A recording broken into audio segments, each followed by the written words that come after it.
country can be again with the right leadership. Now, today we're going to talk about policy, actually national policy, immigration.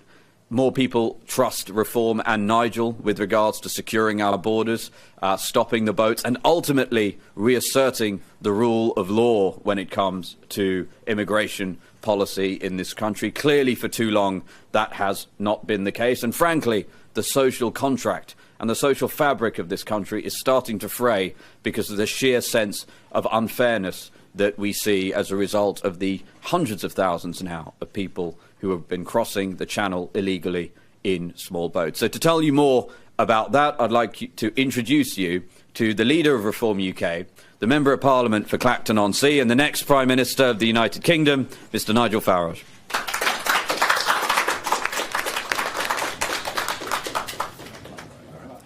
Thank you. Good morning, everybody. How fortunate I've been, or perhaps it was just good judgment, in picking Zia as party chairman, because the big thing we had to do after the last general election was to professionalise the party, and we've done that. And I'm very proud of the fact we've managed to put more candidates in the field for May the 1st than any other party.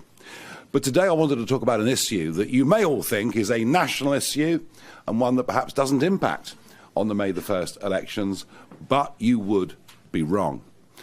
Indeed, the population explosion that has happened in this country has had a bigger effect on the lives of more people than any other single issue. And it's interesting because up until 1997, this wasn't even a political debate. Indeed, when I was first elected to the European Parliament in 1999, immigration didn't appear in my election literature or our manifesto at all. And that's because simply, from Windrush right up until Mr. Blair became Prime Minister, net migration into Britain had run at an average of 30 to 50,000 people a year, sometimes higher, sometimes lower. It wasn't even a debate in successive general elections. But the Labour Party under Blair decided that diversity was a good thing, something that was never ever to be questioned, and that mass immigration would be good for the economy, would make us all better off, and frankly, anybody that dared to even question this up until at least 2010 was considered completely and utterly beyond the pale, the worst of the worst. And I know this because I first started speaking out about open borders in 2004, when it became pretty obvious to me that opening up the door to 8 and then 10 former communist countries, some of whom had an economy that were only the 7th the size of ours, would lead to a huge inflow of people. Although at least in those days, people that came did actually work. That, sadly, has now all changed. And since then, in every single general election, we've been made a series of promises that, frankly, amount to little more than a pack of lies. The public being told what the parties think the public want to hear. In fact, know from polling what the public want to hear without any intention of delivering on it at all. Of course, the Conservatives, far worse than Tony Blair, net migration to tens of thousands promised in 2010, 2015, 2017, and then 2019, we were told substantially lower numbers. We now have a Labour government who've promised they will radically bring down the numbers coming into Britain, and we'll find out in June when we get the first ONS data whether that's true, although I very much doubt it. We've been told by successive prime ministers they would stop the boats, even that they would smash the gangs. Well, I'm afraid none of it has come true. And I think it's about time we looked at the true cost of the population explosion to this country. And I want to make this point very clear, that recent polling, particularly polling that was published last week in the Sun newspaper, which was the whole of the Midlands and the North, showed that we are now by far the most trusted party on this issue, and that I am by far the most trusted leader to do something about it. It'll be good for the economy, is what we were told. Well, 30 years ago, 7% of the workforce were foreign-born. Today, 21% are foreign-born. Directly led to a pay cut, on average, of about 3% per worker, which of course doesn't really mean very much if you're earning big money, but if you're earning £20,000 a year, it does mean quite a lot. And interestingly, the Bank of England in 2015 produced a report showing a direct link between numbers of foreign-born workers and wage suppression, yet the whole thing was completely and utterly covered up. The impact, of course, on wages is worse than that, given that there are 500,000, 700,000, who knows, people working in the illegal economy, leading to further wage suppression. The greatest myth, of course, is that it will be good for us, and you must stop moaning about it, because everybody that is here has come to work. Well, try this statistic for size. Foreign-born workers are 40% higher likely to be unemployed than British-born workers. 40% higher for foreign-born people to be on the unemployment register. It's not a statistic I'd ever heard before. It's pretty mind-blowing. And even the argument that, look, most people come here to work, so what is there to complain about? Well, I'm afraid that doesn't work either, because in the last 6 years, net 3 million people have settled in Britain from outside of Europe, and of those, only 16% came on work visas.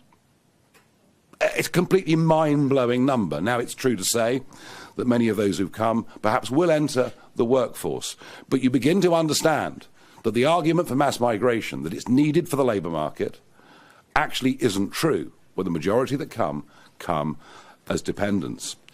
The Centre for Migration Studies recently published that since 2020, unemployment benefits to foreign-born people have been £36 billion. We are talking simply about eye-watering numbers. The other statistic that I was surprised by was that low-paid migrants on average cost the taxpayer £150,000 by the time they reach retirement, let alone what that will be afterwards. So let us be clear. Non-selective, in many cases non-working, mass migration into Britain has made everybody in this country poorer, except, of course, for big employers who love as much cheap migrant foreign labour as they can possibly get their hands on, as the argument grows every year that British people simply won't do those jobs. But we're told it's okay, because we're growing, we're getting richer. Gross domestic product is going up, and that's the only measure that anybody on the two front benches in Parliament will ever talk about. I did try the other day with Rachel Reeves, and she's trying too, but I did try to make the argument that actually GDP in gross figures doesn't mean very much when you have a population that's rising by 750,000 or 1 million every year directly as a result of open borders. Why not look at GDP per capita? But no, nobody wants to engage with that. Well, the last 2 years have seen record levels of migration into Britain, and GDP per capita has fallen in 6 of the last 8 quarters. We are getting poorer as a result of policies started by the Labour Party, accelerated by the Conservative Party, and now being continued by Labour. None of which, of course, means that we in this country don't want high-skilled, law-abiding people to come into Britain, to work, pay taxes, add to our society. All of those things are good. But we have to discriminate. Yes, that's the word I'm going to use. It means choose. We have to discriminate in terms of who comes into our country and in what numbers. To try and have a rational debate about housing is virtually impossible. I've been trying for over 10 years to engage other party leaders in a rational debate about the terrible housing shortage, the cost of housing and rents in this country. Nobody will engage with me. Of the house price rises that we've had over the last 2 decades, 25% of that is directly down to immigration and the rising population. Indeed, even the Ministry of Housing themselves said in 2018, again suppressed, not publicised, that a 1% increase in the number of households leads to a 2% increase in cost. And just think on this, there were 23.7 million households when Mr Blair came to power. There are now 28.5 million households. Net migration has increased the population by 10 million in the last 20 years. And the same goes for rent. Even in recent years, a third of rent rises since 2020 are directly down to rising population, which means for the average renter, another £1,000 a year. And think on this. This government is determined to build 1.5 million new homes in the lifetime of this Parliament, just as the government before was committed to the same figure. That will not have any impact on the housing crisis in Britain in any way at all. We currently have to build a new house every 2 minutes. Yes, that's right. We have to build one new house every 2 minutes just to cope with levels of net migration into Britain, not dealing at all with the backlog that we've built up. And perhaps one of the areas that is causing the most angst is social housing. And we know we do have a shortage of social housing stock in our country. But somebody who comes into the port of Dover, a young man without any documents, who's come from goodness knows where, who believes in who knows what, once they're given indefinite leave to remain, and we increasingly do that because we find it too difficult to deport anybody anywhere, they then effectively are homeless, which means, of course, they go straight to the top of the social housing list. It's happening in every county. Just one example, Northumberland last year, hundreds of asylum seekers who were given indefinite leave to remain went straight to the top of the housing queue, whilst there were 14,000 people, families, on the list who were put, I'm afraid, to the back. That's just one county example, but it's happening literally everywhere. But it's okay, we're told, we wouldn't be able to have a National Health Service if it wasn't for increasing net migration into Britain. That is what we've been told over and over and over, and you'll still hear those arguments on BBC Question Time pretty much every week. We need foreign doctors and nurses. Well, I would put a different argument to you. I would say we should probably be ashamed of ourselves for taking over 100,000 doctors and nurses from the red list, from underdeveloped countries where undoubtedly those medical experts are needed even more than they're needed here. Amazing to think, 100,000 workers in 25 years coming from countries that need them more than us, and yet, right at the moment, we only have 9,500 people in medical training of any kind at all. It's almost as if the NHS is happier to take on agency staff from West Africa, and we've sort of lost the idea that we should be training enough of our own doctors and nurses. And perhaps one of the biggest political issues in Britain that affects people's lives is access to a GP appointment, something that we pretty much took as a birthright, to be honest. Well, have a think about this. 7.2 million foreign-born people have registered with GPs in the last 10 years. And you're surprised you can't get an NHS appointment. All I'm doing here is giving you cold, hard facts, all of which I can back up if you want further documentation. I'm telling you the truth about the terrible, terrible mistakes that have been made by both of our so-called main parties.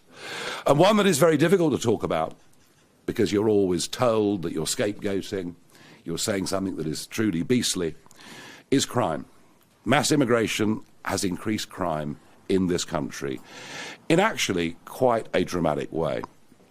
Foreign-born nationals are 71% more likely to be convicted of sexual assault, 69% more likely to be convicted of drug offences, 39% more likely to be convicted of any kind of crime. 1 in 50 Albanians in Britain is in jail. Now, what does that tell you? Does it tell you that the whole of Albania is rotten, that they're all awful? No, what it tells you is if you come from a poorer country, there are richer pickings in crime in London and Birmingham and Manchester and, frankly, even Dover than there are where you come from. It's why I return to my point. We must discriminate when it comes to who can come into our country. We must choose who the right people are, regardless of race, religion or geography. Are these people going to contribute to British society? Are these people going to integrate in British society? We've allowed foreign criminal gangs now to dominate London streets. It's been going on for years, and nobody even dares talk about it. And don't even get me started on the Turkish barbershops. I mean, I've been talking about this for some years. I even raised it when I announced that I was going to stand in a general election last year on the 3rd of June. And several in the press corps, I just thought I was off my rocker, and they probably still do. And I made the point that these are springing up everywhere. They take cash only, they don't cut anyone's hair, and they've all got a Lamborghini parked out the back. Well, I'm pleased to say the National Crime Agency has now raided 300 of these over the course of the last month, and perhaps they should follow my social media a little bit more. Think about this. The Home Secretary has promised that she will, by the end of the year, start to publish the crime statistics, and I hope that she does. I hope she lives up to her word. Because when this has happened in the rest of Europe, it has led to very dramatic political changes with the rise of parties, many of whom we would not ourselves wish to directly associate with. One little example. Denmark allowed in 321 people, Palestinians, a couple of decades ago, and 64% of that number have been convicted of crime. It is stats like that that are fundamentally changing politics across Europe, and in a way that can often be, I think, pretty unhelpful and further widen division. And that division we've seen here too. I'm afraid we've seen, and I predicted this some years ago, the growth of sectarian politics. You know, the 4 people sit behind me in the chamber, along with Mr. Corbyn, but the 4 are Gaza independents. Their vote is purely on religious lines. Now, I've never seen sectarian politics in my lifetime in England, but I have seen it in Northern Ireland and all the baleful consequences that that led to. I have a feeling that this is an issue that will really start to hurt the Labour Party by the time the next general election comes along, where the Gaza independents will win many, many more seats. Let alone South Asian gangs fighting on the streets of Leicester, or the fact that 1 million people who are living here permanently speak little or no English whatsoever. We have to be careful, and we've been subjected to lies, lies, lies. Now, we're in Dover because it was here in 2020, just as the pandemic was kicking in and lockdown was starting, that I began to go out from this port to film the migrant boats crossing. It was a story that, you know, I mean, sort of Radio Kent would cover it. It was a local story, but a story that nationally wasn't being told. And it was very clear to me in 2020, and I said that, frankly, you might as well put up a sign on the White Cliffs of Dover, everyone welcome. And I predicted there would be an invasion. It's a word that got me in very big trouble. But have a look at the numbers that have come. As for this government promising it would smash the gangs, I never believed a word of it.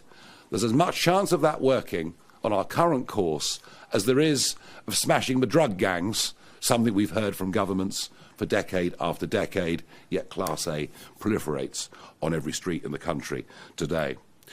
Labour are doing very, very badly indeed.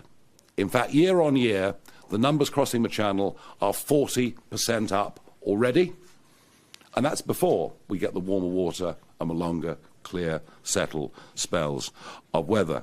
This is a national security emergency, and one of the trends that we've noticed in the last few weeks are now a number of young Palestinians coming in from Gaza, and of course they claim asylum, they'll be granted asylum, but frankly, letting people in from war zones, young males of fighting age from war zones, when you don't know what their involvement in those areas might have been, is an incredibly dangerous thing to do.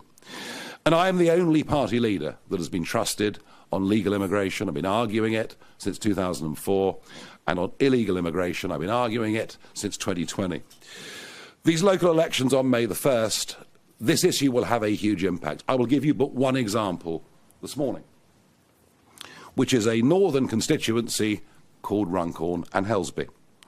There are 750 young men living in that constituency who have crossed the English Channel. 750 of them, just in one constituency.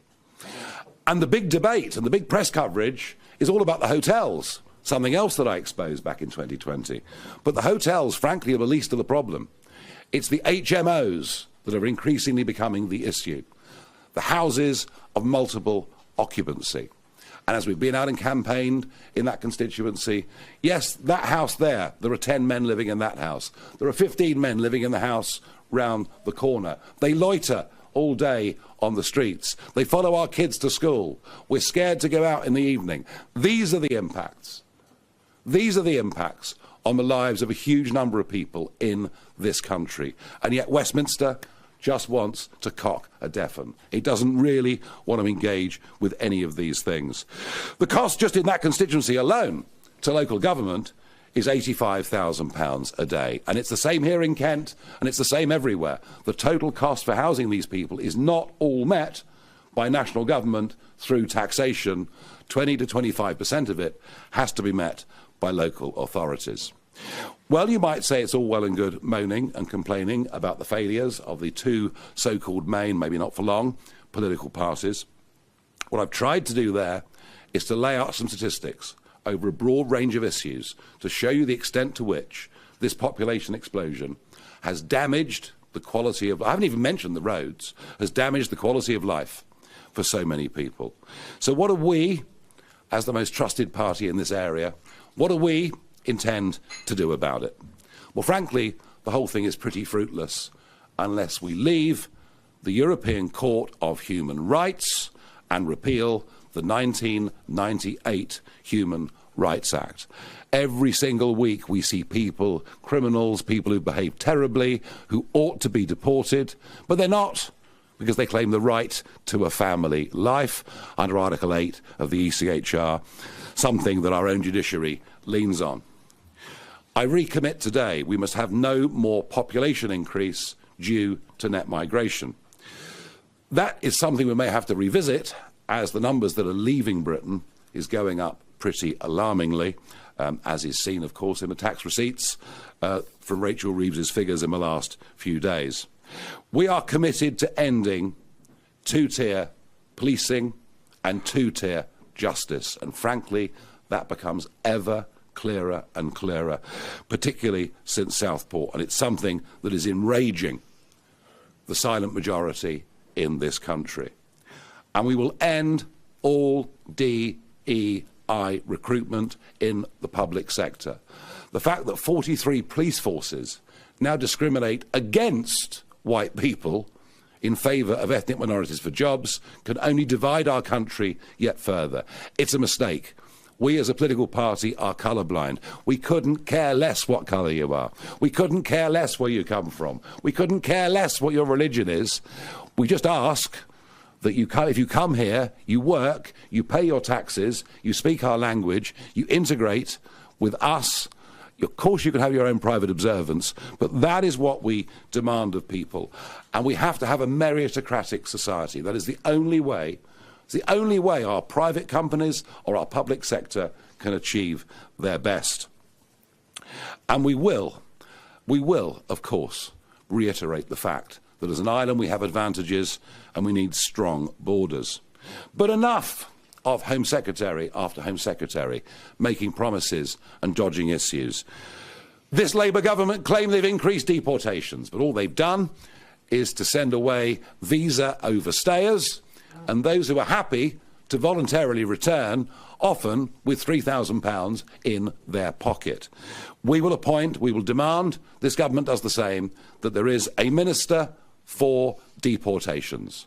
It will be part of the Home Office, but it'll be a separate department within it. We will need to recruit new people, as much of the evidence is that those that currently work in the Home Office would willfully obstruct policy if we won the next general election. But somebody somewhere in government needs to be held accountable. And you know, you've only got to go back 20 years to the last Labour government, and they were deporting tens of thousands of people a year who were here illegally. When Blunkett was Home Secretary, if you came illegally, you know, you didn't touch the sides. You were sent back. So what I'm calling for isn't actually anything particularly radical. It's actually just common sense. It's what most countries in the world do. You want to go and live there, you want to go and settle there, you have to meet a set of criteria. And that country chooses, are you the right person or are you not? I know the problem is huge, because there are an estimated 1.2 million people here illegally. And going beyond the last couple of 100,000 is not going to be an easy job. It's going to be one hell of a battle, and we know that the state and the apparatus of state will fight us at every point. But it is our intention, ultimately, that if you've come illegally, you should not be able to stay. You should not be able to make a spurious claim that somehow your right to a family life means you should stay here. We will, in 3 to 4 weeks' time, announce more detailed policy on how we will actually carry out those deportations. We'll do that after the election, but I make the intention very, very clear here today.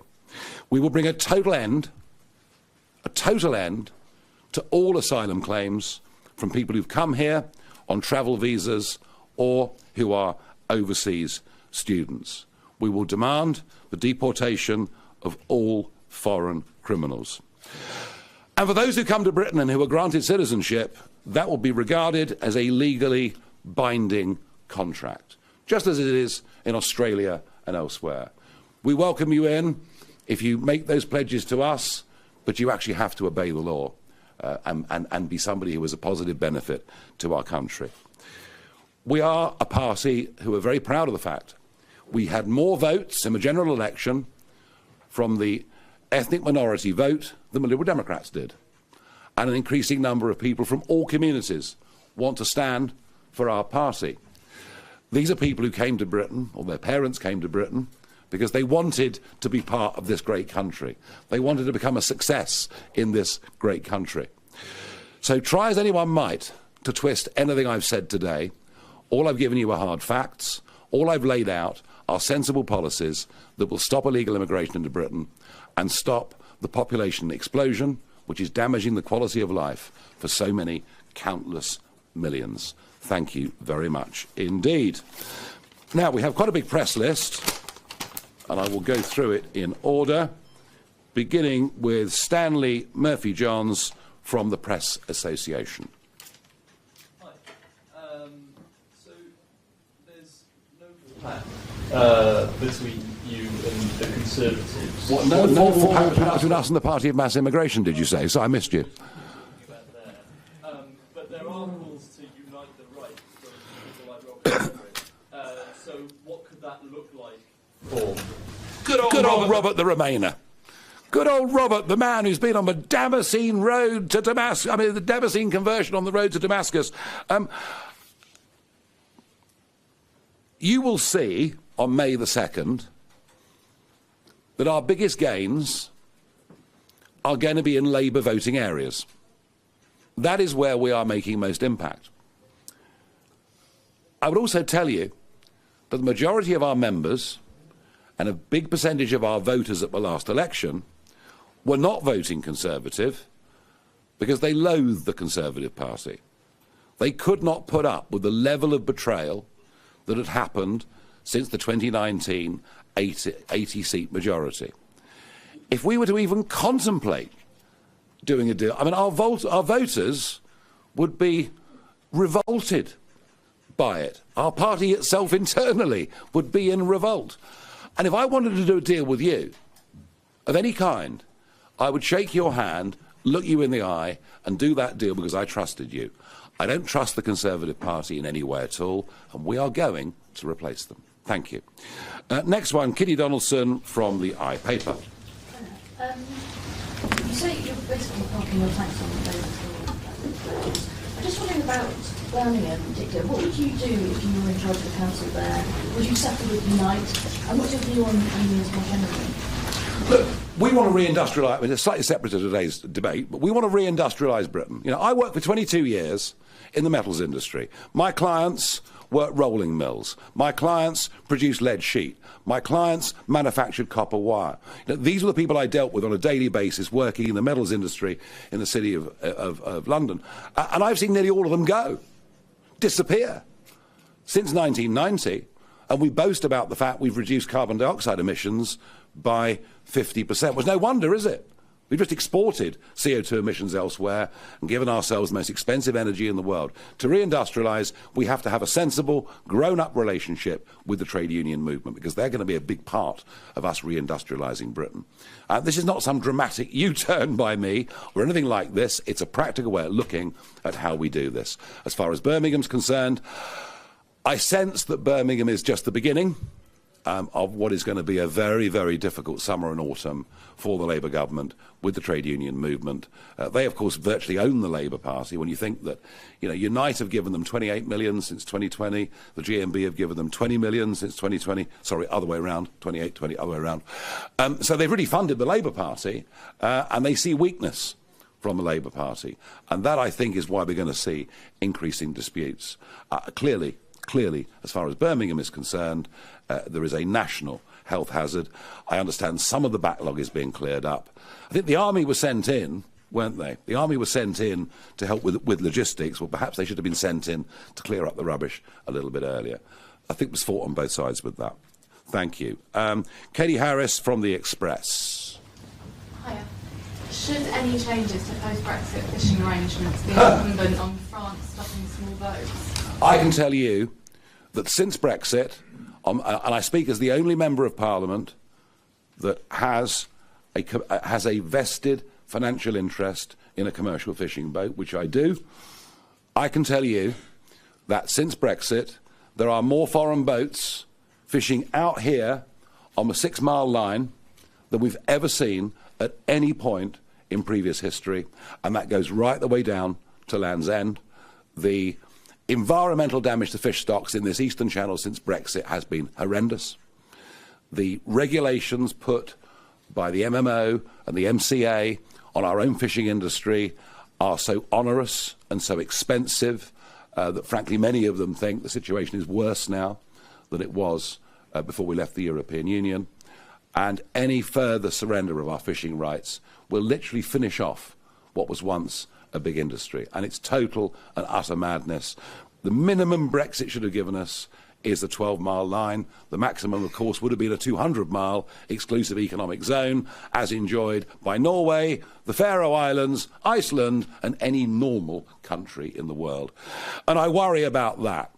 I worry about alignment with veterinary standards and food standards with the European Union. I worry about alignment for carbon taxes, for example, with the European Union. And I worry perhaps even more that on the 19th of March, we're going to be talking about a form of military alignment which will include intelligence sharing to potentially a very high level that I think could fundamentally damage our relationship with NATO and America. I worry that this Prime Minister, who after all is a Remainer, it is a Remainer Labour Party in a huge way. I worry that he's going to take us so closely back towards alignment with the European Union and maybe even free movement of people for those under 30. I worry about those things because I believe that it damages our ability to do business with the rest of the world. And the bright economic future is not the Eurozone, believe you me. Elizabeth Piper from Reuters. Hello. How are you? You're always so jolly. I know. It's been northern. Professionalisation of the party. Yeah. You just said it in your opening remarks that that has now been done. Yeah. So you're saying that process is now complete, or is there more to do? And how would you answer those members who fear that that process is actually taking the party away from its heart and soul? Well, look, I mean, hundreds of people who applied to be candidates for the county council elections were rejected. Rejected often because of repeated use of words beginning with F and C on social media. And, you know, that might be the way you talk to your mates in the pub, but frankly, you're chucking it out on Facebook or X. It really is something that's going to come back and bite you. Others because they just said things that were just ridiculous, outrageous, embarrassing. So professionalising the party had to be putting in, you know, a vetting system that was as good, if not better, than the other parties. And yes, that has upset some people. In terms of professionalisation, we've only just started. I mean, the Liberal Democrats won 72 seats, and the Liberal Democrats will increase their vote on May the 1st, and much of it at the expense of the Conservative Party, I can tell you, because they're going to lose votes both ways on May the 1st. But they've got a phenomenal, thriving branch structure. And so much of successful politics is about the social element of politics, whether it was in the part of the world you come from, the working man's club up north, where the Labour Party was very strong, or whether it's the more genteel garden party of the local Conservative Association in the south of England. And we've not yet been able to build those social interactions between people. And that is something else we have to do. We have to train them how to raise money, etc. All I would say to you is, I think in the last 10 months we've made incredible strides forward. I wouldn't have done it without Zia and people like Zia with me, and a very young, professional, dedicated team who even worked on Christmas Day. So it's a work in progress, but I would say to you that we've made enormous strides forward. And one of the reasons we need to win a really good number of council seats is, we can build teams of people around elected councillors. I also said I would democratise the party. I put in place a new constitution that was passed by the conference. I've given away my 2/3 ownership of the shares of the party, and we will have a board with 50% elected representation that comes in over the course of this summer. So I feel I've kept my promise to the members. There are some in every organisation that will moan, but we've gone through 225,000 members this morning. And for those that want to drag me into a political direction that perhaps some of the political parties in Europe are at or are headed to, then you know what? I'm not for budging. I'm not for shifting. I've always said this will be a non-sectarian, non-racist political party. That's how it was founded. That's what it'll be. I don't get budged on that, not even by very, very rich men who own motorcar companies. Thank you very much indeed. Next up, Daniel Ryan-Essen from the Kent Messenger Group. Daniel. Morning. Is Reform going to win Kent County Council election next week? And if so, what's the first thing we'll do? That is a really hard question. I don't know is the honest answer. I don't know. I sense the Labour vote. I mean, don't forget, Kent's now got 11 Labour MPs. 11 Labour MPs and one Lib Dem in Tunbridge Wells. The politics of Kent, as it did back in 97, of course. There was a massive swing from all blue to half red in 97. It's been even more dramatic this time. We are going to do very, very well indeed. We are going to win a lot of seats on Kent County Council. Can we win an outright majority? I simply, honestly, truthfully, just don't know. But that's what we're aiming for. And if we were to succeed, what's the first thing we would do? Bring in the auditors. Why did they lose 60 million quid on a high-risk stock market fund? I mean, you might as well put it on the 330 at Newmarket. And bear in mind, this is the same Kent County Council who lost over 50 million with a bank in Iceland that was paying 8% interest rates when everybody else was paying 4%. I mean, you'd have thought maybe they'd have learnt their lesson. That's just one little example of what we believe to be gross financial mismanagement. They're in a hell of a financial hole. £720 million accumulated debt, daily interest repayments of £85,000 a day. And all right, we know it's not easy. We know less money comes from central government. We know that social care costs rise with an ageing population. We understand that successive lockdowns did damage the minds of quite a lot of young people, so SEND needs are higher. I'm not saying we can wave a magic wand, but can we put the thing under better management rather than, I think, the very complacent control it's had under the Conservatives over these last decades? I believe we can. Kent County Council is broken. Reform are going to come along and fix it. Let's go to Amy Rogers from The Telegraph, please. Hi, thanks, Nigel. You've previously said you've got no intention of forming coalitions with the Tories at any level. So does that mean you're ruling out Tory reform coalitions or power sharing arrangements at council level after the election? Or could you work with the Tories at local government? We could work with anybody at local government. We could work with independents. We could work with Labour. We could work with Lib Dems. I mean, if we're in that, if if, getting back to the question from the Kent Messenger Group, if we're in that position, we would work with other people, but our demands are that we bring the auditors in, we have a look at what long-term contracts have been signed, we have a look at why so much money is being spent on consultants, we have a look at why, in some cases, up to £10 million a year are being spent on agency workers by county councils across this country. We have a look at who the pothole contracts are with, and if they're with failing providers, why they signed up for 5 years, or in one case I know of 10 years.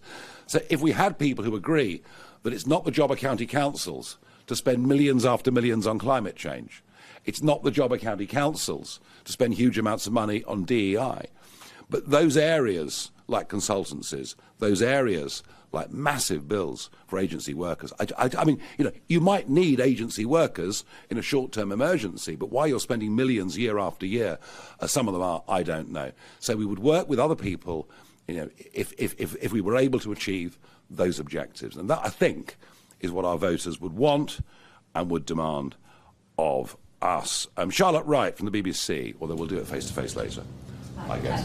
Yes, Harry. So you're here as part of the local election campaign here in Kent. What powers would reform county councillors have to do anything differently when it comes to dealing with immigration? Well, they could complain. I mean, that's one thing they could do.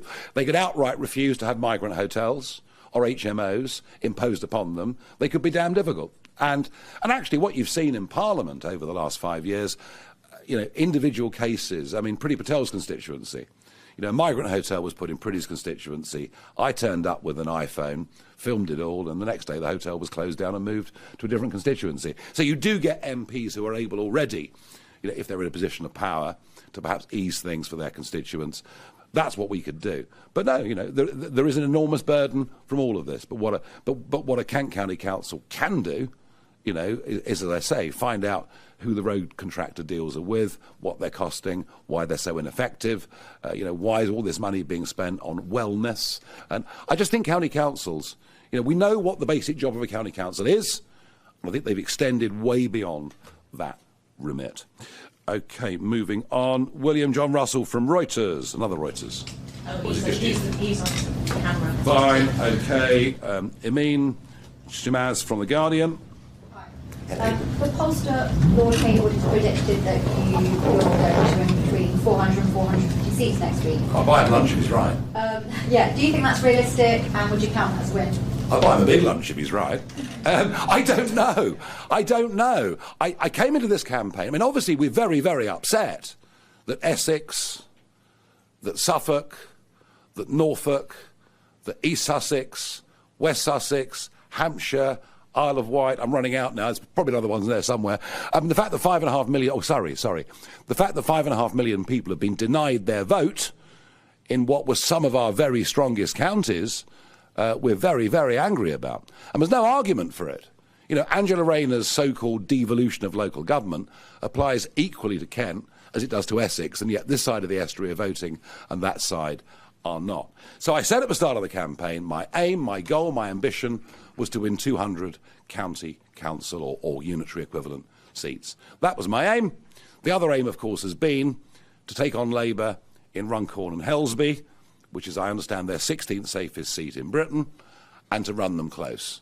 That was another aim that I set for May the 1st. Let me tell you, we are running them close in Runcorn and Helsby. In fact, I don't know, we might even be doing a touch better than that. There's still a week to go. If Hayward is right, if we win that number of seats, then that will be quite a political revolution. We will have to see. Not long to wait now.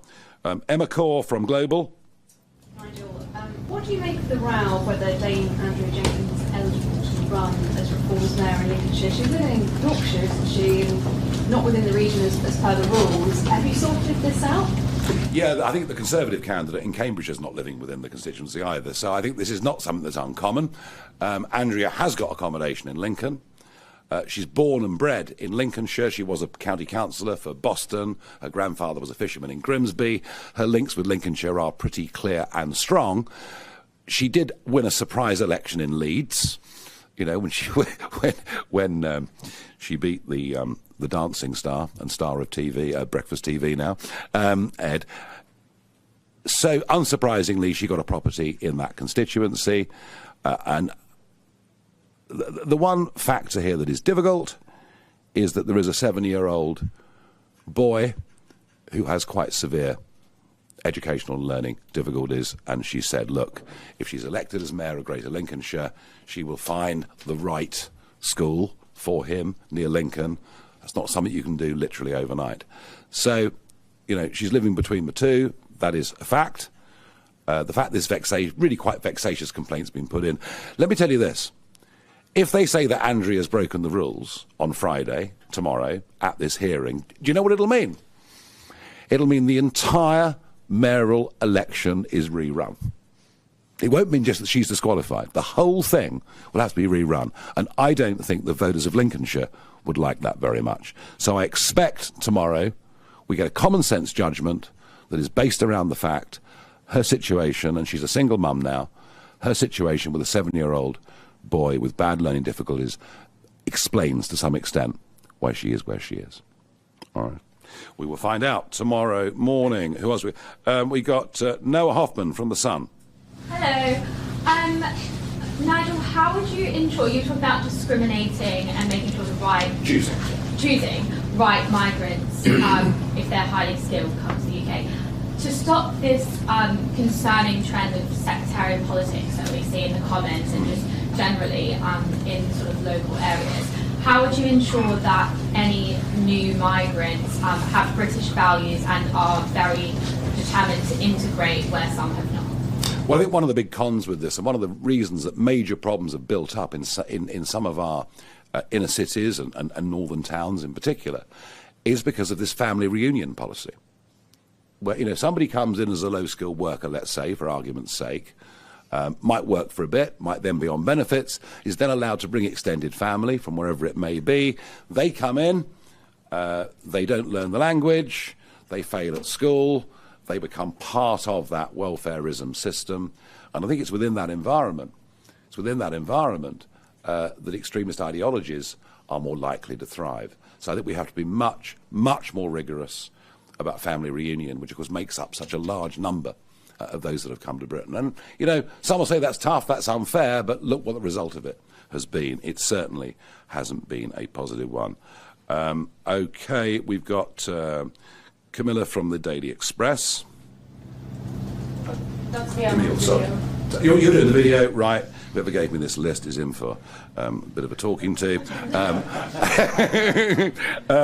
OK, who else have we got? We've got Joshua from Bauer Media Group. Hello, Nigel. You mentioned about the rising SEND needs and strains that come in development services and locally. It's an issue that impacts parents in this country, in this county, and parents across the country. What needs to be done to make sure that parents feel supported and that just to ease the burden that they're currently feeling? Yeah, it's a massive problem. I have to say, for my own money, when you get to 18 and you put somebody on a disability register, unemployed, with a higher level of benefits, you're telling people aged 18 that they're victims. And if you are told you're a victim and you think you're a victim, you are very likely to stay as a victim.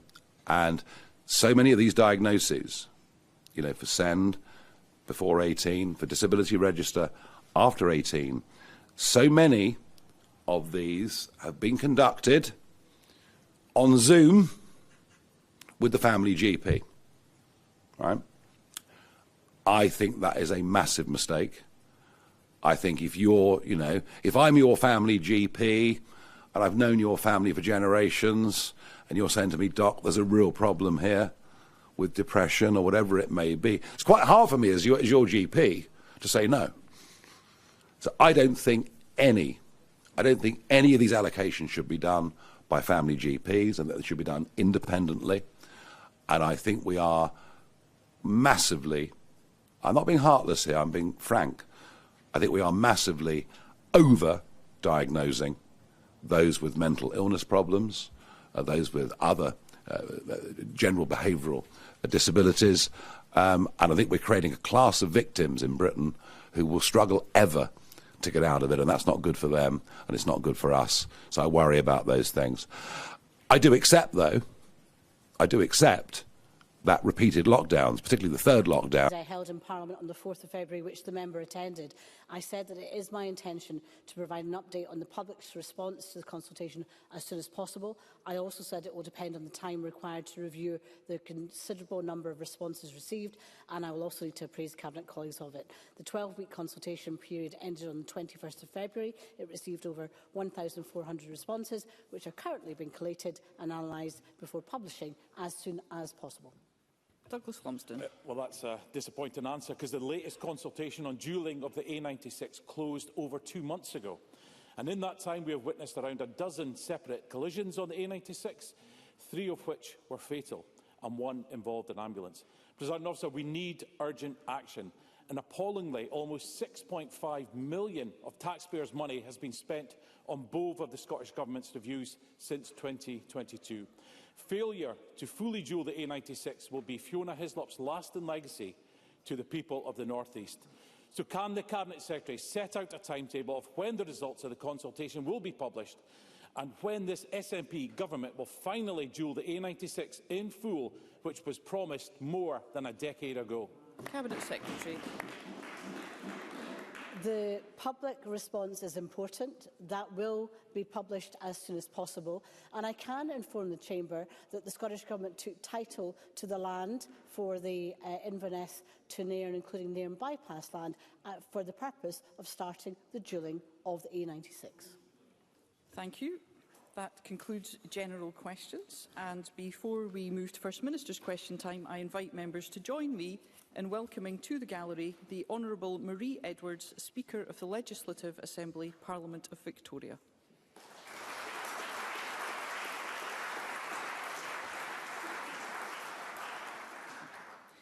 The next item of business is First Minister's questions, and at question number 1, I call Russell Finlay. Thank you, Presiding Officer. The SNP's policy of gender self-ID has now been ruled to be unlawful by our highest court.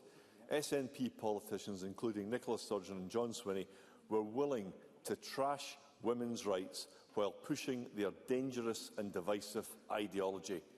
Common sense and a basic respect for biological truth have now prevailed thanks to the incredible Scottish women who would not wished.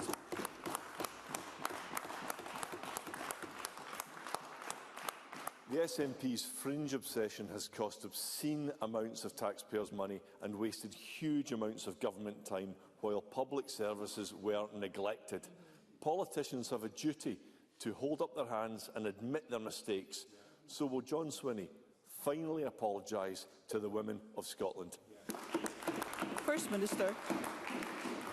Presiding Officer, the Scottish Government accepts the judgment of the Supreme Court. The Supreme Court ruled that women in the Equality Act 2010 is defined by biological sex, and the Government accepts that ruling. I also accept that the Court emphasised that this decision does not reduce trans people's protections from discrimination, whether or not they have a gender recognition certificate. The Equality Act expressly prohibits discrimination and harassment against trans people, and it's